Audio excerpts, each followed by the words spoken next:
Miarahaba atsika rehetra tonga soa eto amin'ny chaîne YouTube vaovao malagasy. Atsika androany moa hiresaka vaovao tena mafana ary vaovao izay mahafabaraka atsika malagasy, atsika Madagasikara. Tsy moa zany fa izay nahavoasambotra ny Romy Andrianarisoa sy vahiny anankiray mpiara-miasa akaiky aminy, iray antsoina hoe Philippe Tabuteau. Izy io moa i Romy Andrianarisoa moa tsy zovina amitsika fa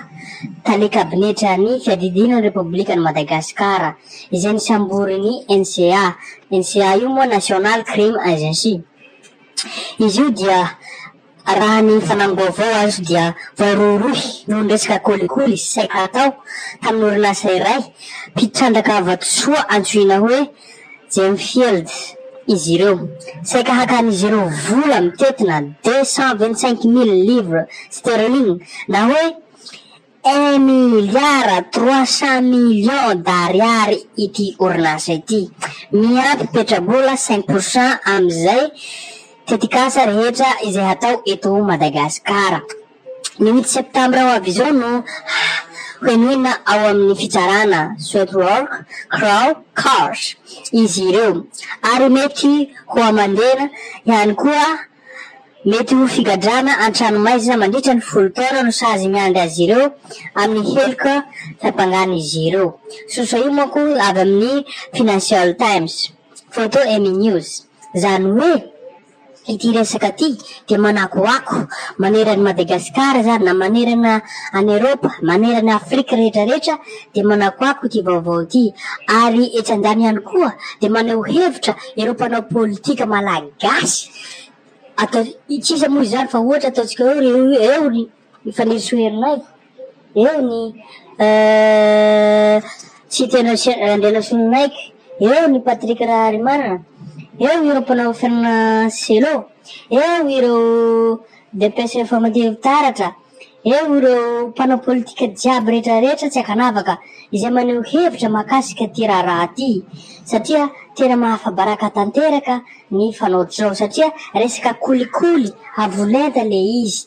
Ary naneho hevitra moa ifanirisoherinay hoe manonona no nadio tena be ny presidansy, satria rehefa naheno n'iny presidansy dia nanao hevitra avy hatrany zareo amin'ny fiadin'ny Republika fa nisorona vonjy maika i Romy Andrianarisoa, ary hoy zareo tao amin'ny fiadin'ny Republika fa hoe tao anatin'ny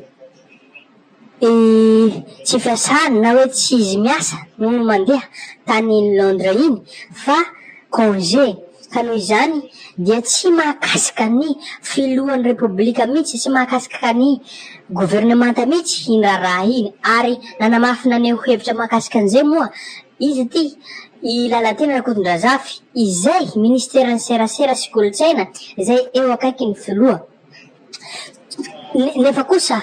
ireo mpanao politika dia mivoy ary maneho hevitra fa miala bala, ary efa mahazatra zany hoy zareo mpanohitra ary ireo mpanao sehatra amin'ireo mpanao politika, satria rehefa atao ny sehatra ohatra zany skandala eo amin'ny fitondrana dia tsy maintsy misy foana ny fiarovantena, manadio tena ny filoha, manadio tena ireo mpitondra fanjakana, manadio tena ireo gouvernemanta. Ka efa leo ny vahoaka, hoy ny mpanao politika sasana, efa leo ny vahoaka satria mila tsy milatsaka intsony filohan'ny Rajoelina, satria olona misy mafia miaraka aminy. Ary mety tsy haiko tena izy koa ataotsika hoe angamba misy mafia ny fitondram-panjakana amin'izao fotoana zao, ka tokony hametra-pialana ny filohan'ny Andry Rajoelina. Na mafy an'izay ihany koa isitena ry Andrianasononaiky, ny fialan'ny filoha Andry Rajoelina ihany no vahaolana tokana amin'ity firenena zao. Ohatra skandaly niseho teto amin'ity firenena ity zao, izay faneho-kevitra naseho ny fanirisoherinay hoe manino manadio tena foana presidansy. Fa nanareo mianakavy io fa zao tratra, ary mahagaga rehefa ao Madagasikara le tranga no misy eo dia tsy mitakotaky ohatran'izao nareo miaro tena fa mody fanina aza, fa rehefa any ivelany tratra vao mody hoe tsy namanay ary tsy rahinay izy, tsy en service izy, etc. Teo tratra zao, ohatra zao ataotsika hoe teo tratra Rina Rakotomanga tamin'ny affaire SMMS, tsisy fanesorana azy teo no eo, vao maika natao PCA ny airline izy. tratra imbika hery laza manakolikoly mandraky ty androany mbola tsy nisy fepetra ankoatran'ny démission mbola miriaria tsisy suspension de fonction aza teo tratra ty anarivelo écran plat mbola nommé conseiller spécial à la présidence koa izy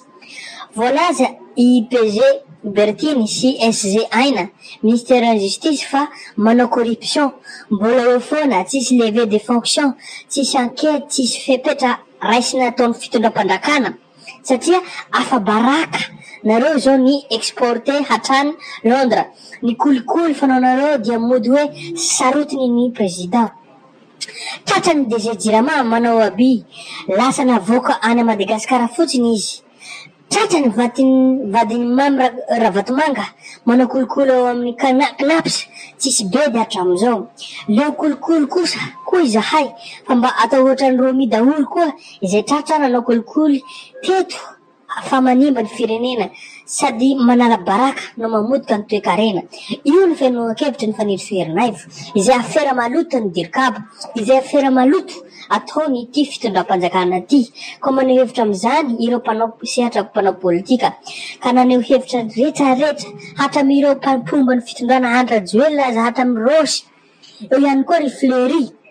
Arikoto malala izay maneho hevitra fa ity fitondrana ty dia be skandaly ary manadio tena rehefa misy zavatra ohatran'izany ka izay ilaina ny vahoaka malagasy ho tonga saina satria ty zavatra ty dia efa mameo apefy efa ambava fo ka mila mitsangana tsika rehetrarehetra hanavitra ty firenena ty satria tsy mila milatsaka trony hoy ireo mpanao politika sasany filoha Andra Joel satria raha vao milatsaka filoha pirenena eo izy tsy maintsy holany satria hisy fangalara bato nataony tamin'ny taona 2018 hoy zareo sehatra politika ka noho izany de ilaina ny fialany filoha Andra Joel amin'izao fotoana izao satria manamotika ty firenena ty mpanao kolikoly misy mafia avolenta izay miteraka an'izao tsy fampandrosoana ny firenena izao ka mangataka ny herivelona rehetra mba tsy ho reberebe ny ty fitondrana ty ary hihetsika ireo mpitandro filaminina hihetsika ny vahoaka malagasy satria efa mananontany ho tsy manao vendrany malagasy ny fitondram-pandrakana ankehitriny maro fanehoan-kevitra ny mpanao politika ka mila tonga saina ny vahoaka malagasy satria afa baraka ny malagasy satria manao kolikoly avolenta tsy any Madagasikara ihany fa hatra any ivelany tratehaka amin'izao fotoana izao ka mila tonga saina atsika rehetra malagasy ka mila tonga saina amin'izao fotoana izao fa tsy mety izao mila tsy milatsaka trony filoha Andra Joel ko misatranareo ny heno hatramin'ny farina izay no masaka azaroso Nikolay sy tompoko vavy araka ny voalazantsika teo iny dia maro mpisehatra mpanao politika naneho hevitra mahakasika ty raharaha malaza sy raharaha mahafabaraka ny firenena malagasy ity eto moa ny faneho-kevitry ny raha Manana Patrick ro mahakasika andreo miary andena soa ny sorona tsy ho tale kabineta ny fiadian'ny Republika Madagasikara intsony izy nanaitra ny mpanara-baovao teto an-toerana hatrany ivelana indrindra tao Londres no samborana ity tale kabineta ny fiadian'ny Republika Madagasikara Ramatoa Romiary andena soa tany Londres tany Angletera ity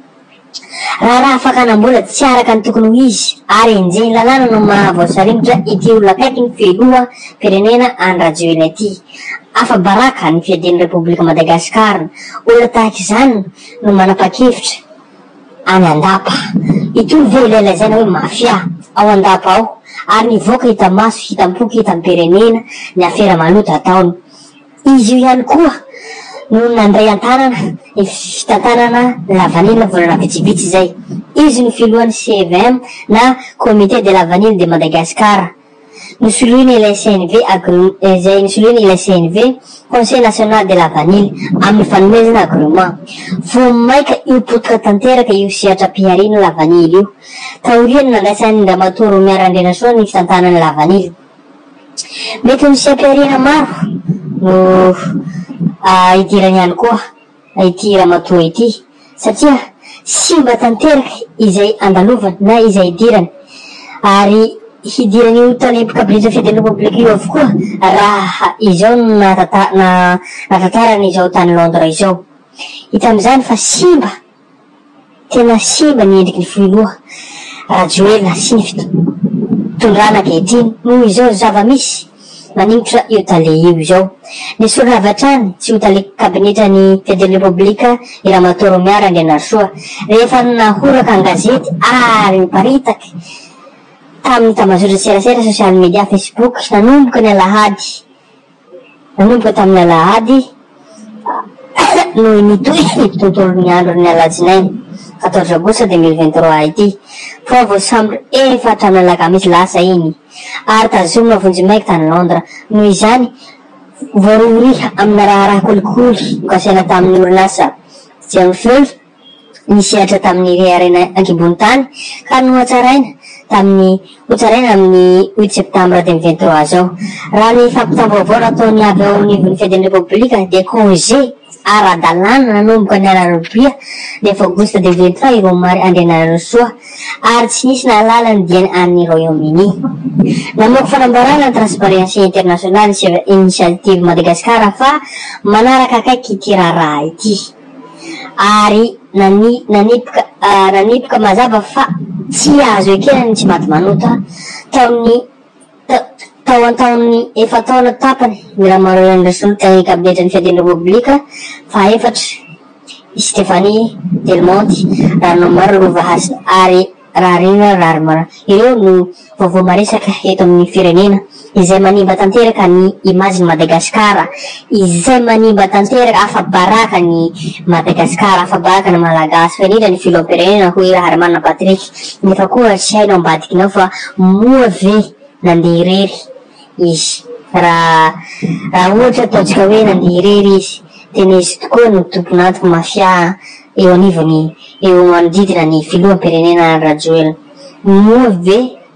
baiko avy any amin'ny filoha Rajoelina no nandehanany tany Royaume-Uni makasika nyity fitakiana vola izay miendrika kolikoly ity. Eo tsika mahita anazy vaovao izy satria hivoatra eo hatrany mikasika nyity vaovao maneran'ny Madagasikara sy any ivelany ity koa mazotoa tompoko lahy makasitraka.